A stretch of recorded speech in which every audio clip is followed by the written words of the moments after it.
जो भी for the very first time इस चैनल पे आया है तो आप सभी को मैं बता दूं, मेरा नाम आयुषी है। आपके लिए पेपर 1 एंड पेपर 2 कॉमर्स की क्लासेस प्रोवाइड की जाती हैं इस चैनल पे मेरे द्वारा। तो आप लोग सब्सक्राइब कर सकते हैं चैनल को, क्योंकि यहाँ पे आपको सारी नोटिफिकेशंस मिल जाएंगे अगर आप सब्सक्राइब करते हैं, एंड ऑल्सो बेल आइकन को। एंड जो कोर्सेज हैं उनमें भी आप एनरोलमेंट ले सकते हो। अभी मैंने आज ही बिजनेस मैनेजमेंट और ह्यूमन रिसोर्स मैनेजमेंट स्टार्ट करवाया। 5 यूनिट्स हमारी हो चुकी हैं, 6th यूनिट हमने स्टार्ट की है, 6th यूनिट हमने स्टार्ट की है, ठीक है। और उसके बाद मैं यूनिट नंबर 5 रिसर्च और यहाँ पे बिजनेस स्टैटिस्टिक्स कवर करवाने वाली हूँ। तो आप लोग ज्वाइन कर सकते हैं एंड सिलेक्शन ले सकते हैं, ठीक है। ऑफलाइन भी सेंटर है, तो ऑफलाइन अगर आप जयपुर में हैं और या फिर आप ऑनलाइन इन सभी सब्जेक्ट्स में कोर्सेज लेना चाहते हैं तो आप ले सकते हैं। 10 ईयर्स के प्रीवियस ईयर क्वेश्चन आपको साथ में मिल जाते हैं। जो इग्निशन बैच था वो आपको बिल्कुल इसके साथ मिल जाएगा, ठीक है, जिससे आप प्रीवियस ईयर प्रैक्टिस कर सकते हो। कंप्लीट क्रैश कोर्स होगा। टेस्ट सीरीज पेपर 1 पेपर 2 की आपको मिलेगी नवंबर और अक्टूबर एंड में। गाइडेंस प्रोग्राम इंटरव्यू के लिए होगा, पूरा हैंडबुक होगी पेपर 1 पेपर 2 की, topic wise quiz, study planner, ये सारी चीजें जो हैं आपको मिलती हैं। पर्सनल सपोर्ट आपको मिलता है। हाइपोथेसिस टेस्टिंग में आपके पास 5 पॉइंट होते हैं। पहला होता है हाइपोथेसिस को बनाना। लिख लो, पेपर में आता है ये प्रोसीजर। Formulate and hypothesis. आपने बना लेनी है अपनी हाइपोथेसिस। नल हाइपोथेसिस आपको सेट करनी है और साथ ही साथ ऑल्टरनेट हाइपोथेसिस। क्वेश्चन एक आता है कि आपकी जो नल हाइपोथेसिस है एंड जो आपकी ऑल्टरनेट हाइपोथेसिस है, क्या वो म्यूचुअली एक्सक्लूसिव होते हैं? Are they mutually exclusive? मुझे बता सकते हो? जो आपका नल हाइपोथेसिस होता है और जो आपका ऑल्टरनेट हाइपोथेसिस होता है, क्या ये म्यूचुअली एक्सक्लूसिव है? मतलब अगर एक होगा तो दूसरा नहीं होगा? तो आंसर इसका होगा हमेशा यस, ये म्यूचुअली एक्सक्लूसिव होते हैं। तो आपको अपनी हाइपोथेसिस ऐसे ही बनानी है कि ये दोनों हाइपोथेसिस क्या हो, म्यूचुअली एक्सक्लूसिव हो, नल भी और ऑल्टरनेट भी। फिर उसके बाद हम देखते हैं कि हमारा सिग्निफिकेंस लेवल क्या होगा। सिग्निफिकेंस लेवल क्या होगा? अब ये सिग्निफिकेंस लेवल क्या होता है? सिग्निफिकेंस लेवल है कि level of risk of making wrong decision. Level of risk of making wrong decision. Ma'am इसका क्या मतलब हुआ? इसका ये मतलब हुआ कि हमने जो चीज सही थी उसको गलत बता दिया, स्टिल कोई एरर नहीं आएगा। मैंने यहाँ पे एक चीज को सही होते हुए भी रिजेक्ट कर दिया, पर उसका कुछ भी वहां पे एरर नहीं आएगा। ये होता है लेवल ऑफ सिग्निफिकेंस। मैं इसको 1%, 5% और 10% में डिवाइड करती हूँ। मेनली हम इस ऐसे ही पढ़ते हैं। तो 1% लेवल ऑफ सिग्निफिकेंस का मतलब क्या है? सिग्निफिकेंस लेवल का मतलब क्या है कि भाई अगर मैंने 1% मेरे पास चांस है कि मैं सही नल को रिजेक्ट कर सकती हूँ विदाउट कमिटिंग टाइप 1 एरर।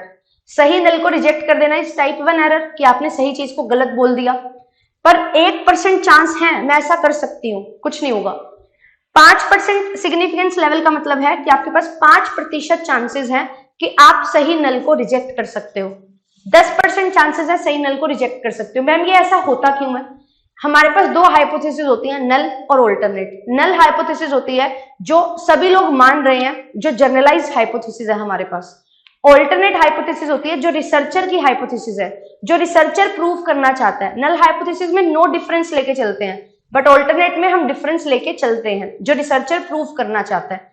तो रिसर्चर की एक कोशिश रहती है कि मैं अपनी बात को प्रूव कैसे करूं। वो एक अप्रोच अपनाता है कि जो सभी लोग मान रहे हैं ना, जो नल हाइपोथेसिस है ना, उसको गलत प्रूव कर दो, उसको गलत प्रूव कर दो। बट अगर नल सही होगी फिर आप गलत प्रूव करोगे, फिर गलत बात है, टाइप 1 एरर है।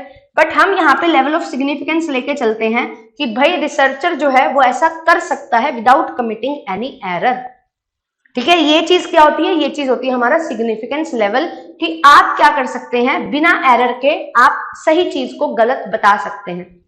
सीधी सी और सिंपल सी बात है, ठीक है। जितना बड़ा सिग्निफिकेंस लेवल होता है उतना ही आप क्या करते हैं, उतना ही आप रिजेक्ट कर सकते हैं करेक्ट नल को, और जितना छोटा होता है उतना ही आपके पास कम चांसेस होते हैं to reject null hypothesis.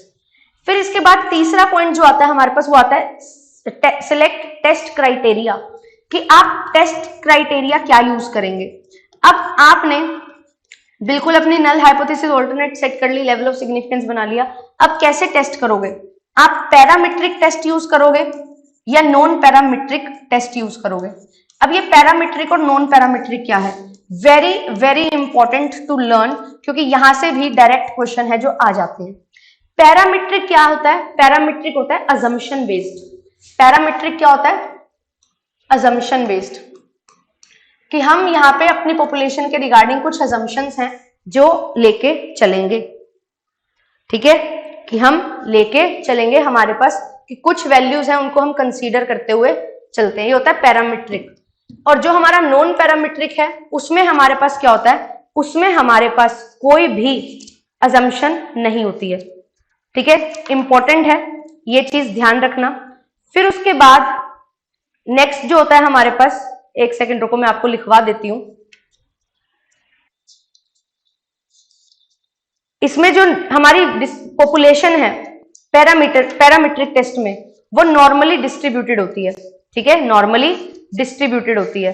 But अगर हम बात करें नॉन पैरामीट्रिक में, तो हमारी जो पॉपुलेशन है वो बिल्कुल भी नॉर्मली डिस्ट्रीब्यूटेड नहीं होती, मतलब वो असिमेट्रिक होती है।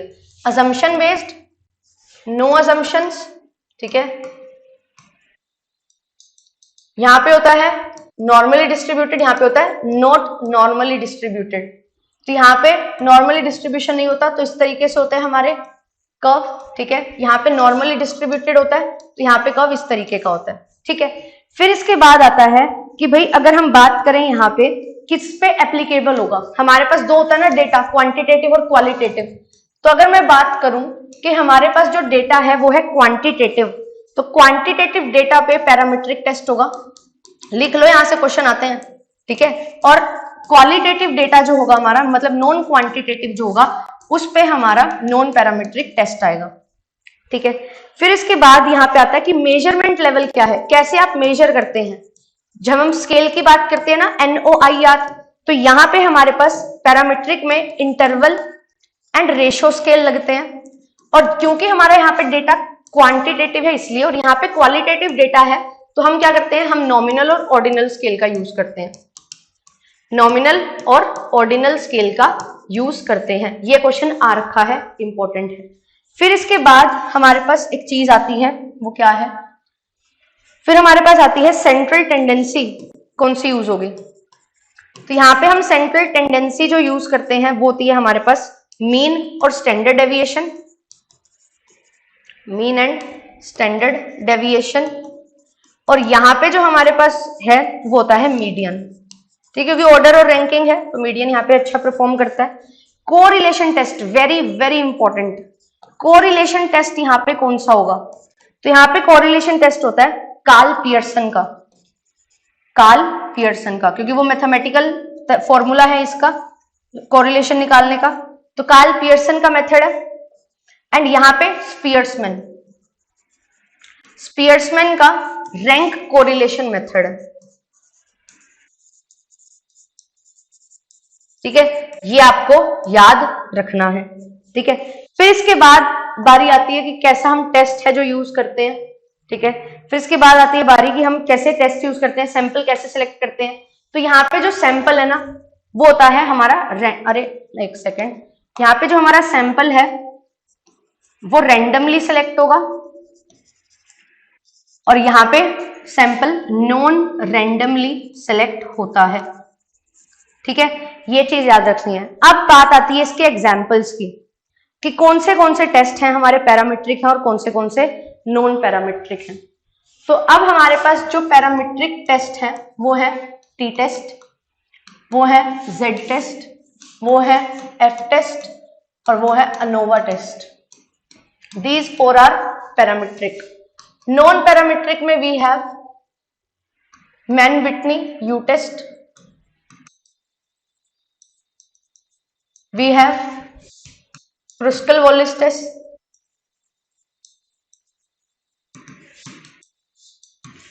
R test, chi-square, ठीक है। ये कुछ टेस्ट हैं जो हमारे क्या है, नॉन पैरामीट्रिक टेस्ट हैं, ठीक है, ये चीज आपको ध्यान में रखनी है। Is this clear?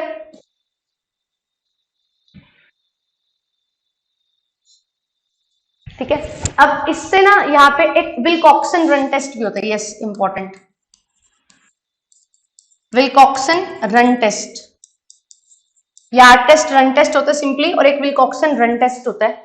ये हमारे पास क्या है, नॉन पैरामीट्रिक टेस्ट है।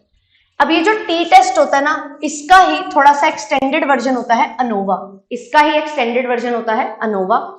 टी टेस्ट के हिसाब का ही पूरा मैन विटनी यू टेस्ट है, नॉन पैरामीट्रिक वर्जन। और जो हमारा क्रुस्कल वॉलिस टेस्ट है, ये हमारा एच टेस्ट के नाम से भी हम इसको जानते हैं, और ये हमारा अनोवा का क्या है, नॉन पैरामीट्रिक वर्जन है। और मैन विटनी यू टेस्ट का एक्सटेंडेड है क्रुस्कल वॉलिस एच टेस्ट। तो ये रिलेशन है जो आपसे पूछ लिया जाता है कि भाई अगर मेरे पास टी टेस्ट है पैरामीट्रिक टेस्ट, तो इसका कॉरेस्पॉन्डिंग नॉन पैरामीट्रिक टेस्ट क्या होगा, तो मैन विटनी यू टेस्ट होगा। ठीक है, अनोवा टेस्ट है, इसका कॉरेस्पॉन्डिंग क्या होगा, तो क्रुस्कल वॉलिस एच टेस्ट होगा। टी टेस्ट का एक्सटेंशन कौन सा टेस्ट है, अनोवा टेस्ट है। दिस इज इंपॉर्टेंट, पूछा जा सकता है। ठीक है, हाँ फ्रिडमैन टेस्ट भी होता है, बहुत सारे हैं। ठीक है, बट जो मेनली आपसे पूछे जाते हैं उनको मैं हाईलाइट कर देती हूँ। हमारे पास है काई स्क्वायर, सबसे ज्यादा important, goodness of fit, Mann Whitney, Kruskal Wallis. ठीक है, फ्रिडमैन टेस्ट वगैरह ये ज्यादा पूछे नहीं गए, ये सिर्फ मैच द कॉलम वगैरह में है जो आपसे पूछे गए हैं। ठीक है, बाकी कुछ खास अभी ज्यादा पूछे नहीं गए हैं। हाँ पैरामीट्रिक में हमारे पास चारों टेस्ट हैं जो हमारे इंपॉर्टेंट है, पूछे जाते हैं। ठीक है, चलिए तो रिवीजन हो गई पैरामीट्रिक नॉन पैरामीट्रिक की। अब तीसरा स्टेप हमने लिख लिया था टेस्ट क्राइटेरिया।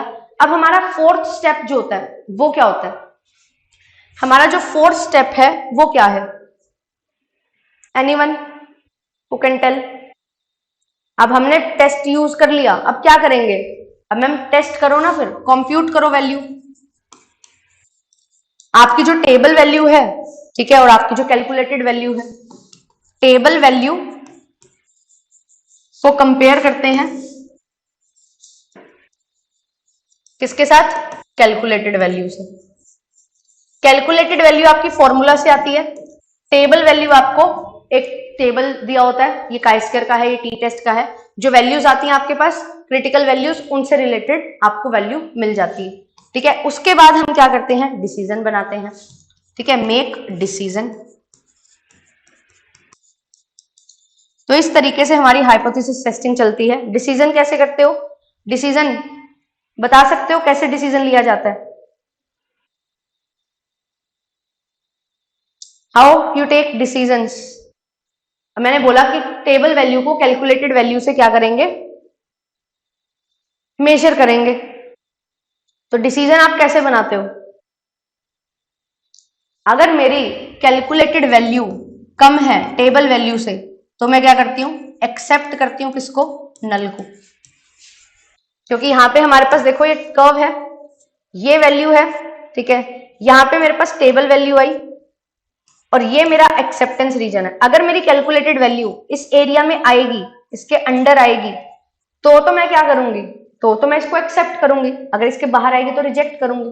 तो अगर कैलकुलेटेड वैल्यू ज्यादा है टेबल वैल्यू से, तो मैं क्या करूंगी, रिजेक्ट करूंगी नल को। तो हम तो यही चाहते हैं कि हमारी नल रिजेक्ट हो जाए, कैलकुलेटेड वैल्यू जो है वो बड़ी आए टेबल वैल्यू से, है ना। Table value is more than accept, बिल्कुल सही बात। ठीक है,